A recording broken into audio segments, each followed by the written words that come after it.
සන්න ස්වාමින් වහන්සේ කෙනෙක් ගිහි පින්නතුන්ට කොයි විදිහට සලකන්න ඕනේ ඔබ දන්නවද? මෙන්න අහලා බලන්නකෝ. පාපා නිවාරෙන්ති. පවෙන් වළක්වන්න ඕනේ. බුදුරජාණන් වහන්සේ දේශනා කරන්නේ ඉස්සරෝම පාපයෙන් වළක්ව ගන්න තමන් ඇසුරු කරන ගිහි ඇත්තන් යම් යම් වැරදි කරනවා නම් එයින් වළක්ව ගන්න. මොකද පව් කරන කෙනා දුකටයි වැටෙන්නේ. දුකටපත් වෙනවා ඉන්න තැනටත් වඩා අගතියට යනවා. ඉතින් අසරණ වෙනවා. ඒ දැන හෝ නොදැන කරන වැරදි වලින් මුදව ගන්න කියනවා.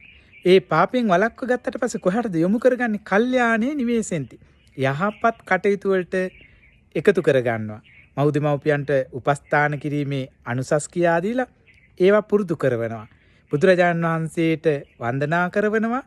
ඒ ගුණ අනුසස් කියලා දෙනවා. ඉතින් ඒක තමයි කල්යාණේ නිවේසෙන්ති කියනකොට ඔය කරුණක් දෙකක් අපි සිහිපත් කරේ. ඊළඟට කල්යාණේ මනසා අනුකම්පන්ති. ස්වාමීන් වහන්සේ කෙනෙක් මෙත් සිතින්ම තමයි ගිහි පින්නතුන්ට හොඳ හිතින්ම තමයි අනුග්‍රහ දක්වන්න ඕනේ. උපකාර කරන්න ඕනේ. මේ අසරණ ඇත්තන් අනේ අයහපතට නැඹුරුනොත් මේ අය දුකටපත් වෙනවා. මේ අයට අපි උදව් කරන්න ඕනේ ධර්මයෙන් කියලා කරෝත ධම්ම දානේන. ධර්ම දානය මේ අයට ලබා දෙන්න ඕනේ කියලා හොඳ හිතින් තමයි ස්වාමීන් වහන්සේ කටයුතු කරන්නේ කළ යුතු වන්නේ. ඊළඟට අසුතං සාවෙන්ති.